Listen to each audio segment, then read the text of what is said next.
कहानी शुरू करने से पहले रिक्वेस्ट है कि पसंद आती है तो लाइक करिएगा, शेयर करिए दोस्तों के साथ, कमेंट करिएगा। जय श्री महाकाल, आपका नाम, कहां से वीडियो देख रहे हो वो जगह, सब्सक्राइब जरूर करिएगा अगर इस तरह की और वीडियोस देखना चाहते हैं, और सब्सक्राइब के बाद बेल आइकन और फिर उसके बाद ऑल के ऑप्शन को दबाइएगा।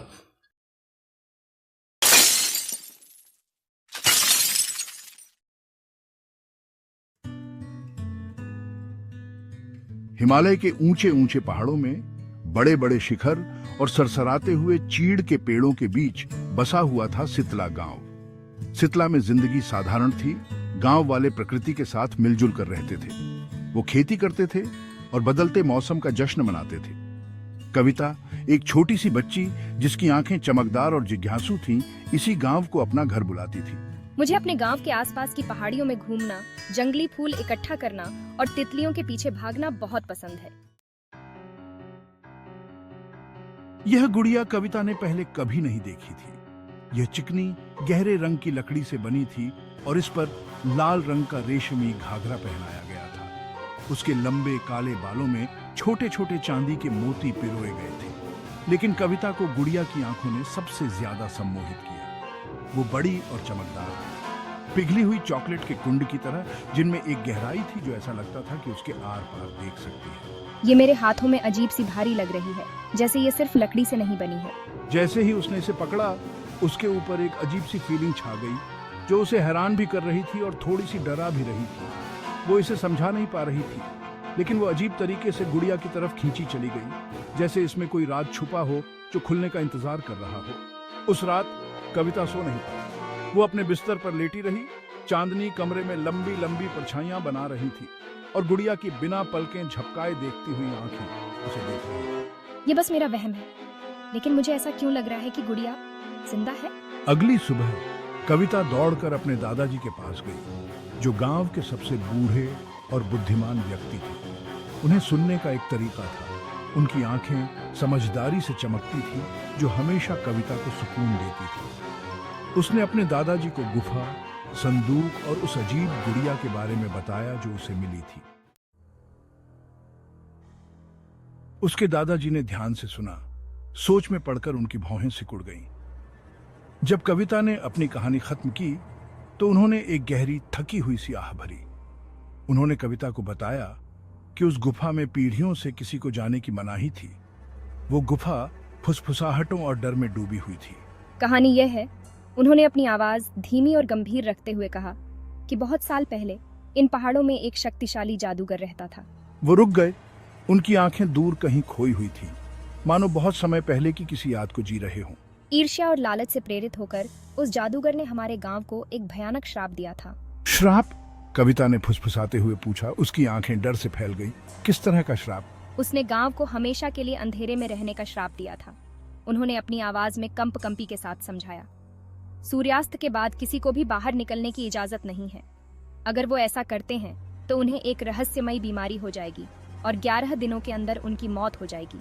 धूप में गर्मी होने के बावजूद कविता कांप उठी। श्राप बहुत ही भयानक लग रहा था।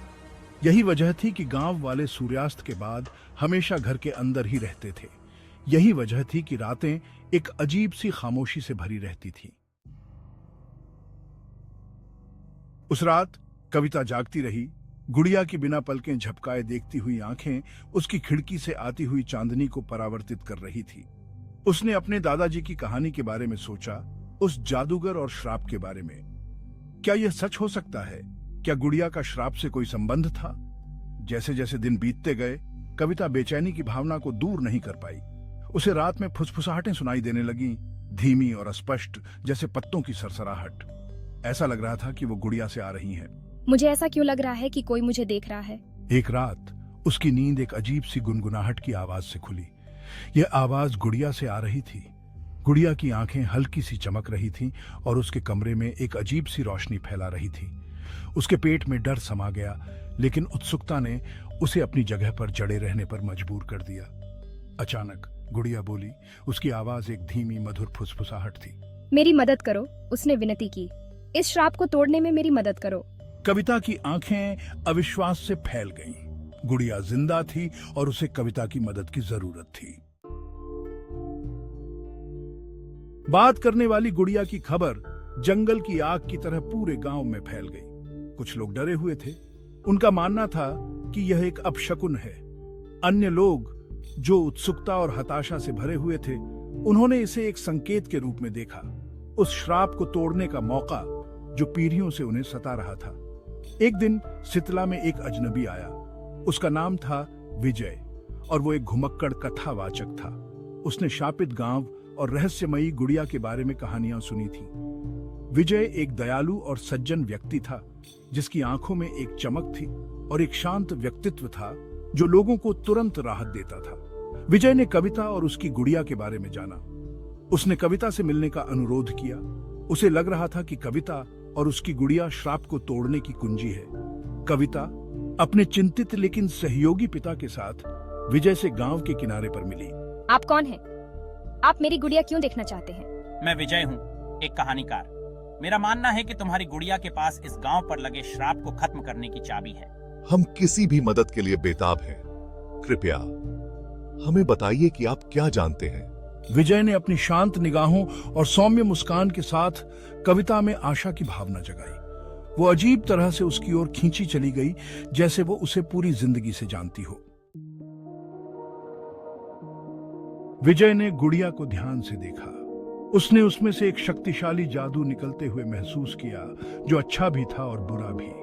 उसने गुड़िया के नीचे एक शिलालेख खोजा, एक भविष्यवाणी। विजय ने ऊंची आवाज में पढ़ा। उसकी आवाज शाम की शांति में गूंज रही थी। अंदर फंसी आत्मा के पास जादूगर के श्राप को तोड़ने की कुंजी है, लेकिन सावधान रहना, आत्मा भी जादूगर की इच्छा से बंधी हुई है। आत्मा को मुक्त करने के लिए और गांव को मुक्त करने के लिए आपको पहले जादूगर के अतीत को उजागर करना होगा। विजय ने समझाया कि गुड़िया सिर्फ एक खिलौना नहीं, बल्कि एक पात्र थी, एक फंसी हुई आत्मा के लिए एक जेल। उसका मानना था कि यह आत्मा श्राप को तोड़ने की कुंजी है, लेकिन आत्मा को मुक्त करना खतरनाक होगा, क्योंकि यह जादूगर की इच्छा से बंधी हुई थी। हमें सावधानी से चलना होगा। आगे का रास्ता खतरों से भरा है, लेकिन यह आपके गांव को बचाने का एकमात्र तरीका है। भविष्यवाणी का भार हवा में भारी था। उन बहादुर लोगों के लिए एक चुनौतीपूर्ण लेकिन जरूरी चुनौती, जो इसका सामना करने के लिए तैयार थे। भाग 7, श्राप तोड़ना। विजय, कविता और उसके पिता ने श्राप को तोड़ने के लिए एक खोज शुरू की। उन्होंने प्राचीन पगडंडियों का पीछा किया। उनकी यात्रा उन्हें पहाड़ों के बीचों बीच ले गई। उन्होंने खतरनाक रास्तों का सामना किया। दुर्गम रास्तों से उनकी इच्छा शक्ति की परीक्षा हुई, लेकिन उन्होंने दृढ़ता दिखाई। आशा और एक साझा उद्देश्य ने उनके दृढ़ संकल्प को और मजबूत किया। विजय ने जादूगर द्वारा छोड़े गए सुरागों को समझने के लिए प्राचीन विद्या और भूले हुए जादू के अपने ज्ञान का इस्तेमाल किया। गुड़िया के साथ मेरे अटूट विश्वास और जुड़ाव ने हमें आवश्यक मार्गदर्शन प्रदान किया। एक कुशल शिकारी और खोजी के रूप में मैंने उन्हें पहाड़ों में छिपे खतरों से सुरक्षित रखा। उन्होंने गांव के नीचे छिपे हुए कक्षों की खोज की, जो जादूगर की मांद के अवशेष थे। प्राचीन स्क्रॉल, गूढ़ प्रतीकों और फीकी लिखावट से भरे हुए जादूगर के अतीत, उसकी प्रेरणाओं और उसकी कड़वाहट की गहराई का खुलासा करते थे। हमें पता चला कि जादूगर को गांव की एक महिला से प्यार हो गया था, लेकिन उसने उसके प्रस्ताव को ठुकरा दिया और किसी और से शादी करना चुना। क्रोध और ईर्ष्या से प्रेरित होकर जादूगर ने उसकी शादी के दिन गांव को शाप दिया था और इसे अनंत अंधेरे में डुबोने की कसम खाई थी। भाग 8, चंद्र ग्रहण की रात। मुझे पता चला कि श्राप केवल चंद्र ग्रहण की रात को ही तोड़ा जा सकता है। एक ऐसी रात जब आत्मा की दुनिया और इंसानों की दुनिया के बीच का पर्दा सबसे पतला होता है। हम हफ्तों इंतजार करते रहे। हर गुजरते दिन के साथ तनाव बढ़ता गया। आखिरकार चंद्र ग्रहण की रात आ ही गई। गांव वाले, उनके चेहरे पर आशा और घबराहट का मिश्रण था, गांव के चौराहे पर इकट्ठा हुए। जैसे ही चांद रात के आकाश में अपना धीमा नृत्य करने लगा, हवा प्रत्याशा से भर गई। जैसे ही ग्रहण अपने चरम पर पहुंचा, गांव को एक भयानक चांदी की रोशनी में नहलाते हुए विजय, कविता और उसके पिता गांव के बीच में खड़े थे, गुड़िया को ऊपर उठाए हुए। मैंने मंत्रोच्चारण शुरू कर दिया। मेरी आवाज शक्ति के साथ गूंज रही थी। प्राचीन शब्द खामोश चौराहे से गूंज रहे थे। गुड़िया चमकने लगी। उसकी आंखें चांद से भी ज्यादा चमक रही थीं। उसके लकड़ी के अंग अपनी जिंदगी से कांप रहे थे। अंदर की आत्मा हिल रही थी, उन बंधनों के खिलाफ लड़ रही थी जो उसे बंदी बनाए हुए थे। भाग 9, आजादी। हवा भारी हो गई, जादू से भर गई। तापमान गिर गया। चौराहे से एक ठंडी हवा चली। जिससे मशालें बुझ गईं और गांव अंधेरे में डूब गया। गांव वाले हांफने लगे, उनके दिल डर से भर गए। अचानक गुड़िया से एक अंधाधुंध रोशनी निकली जिसने बिजली की तरह अंधेरे को चीर दिया।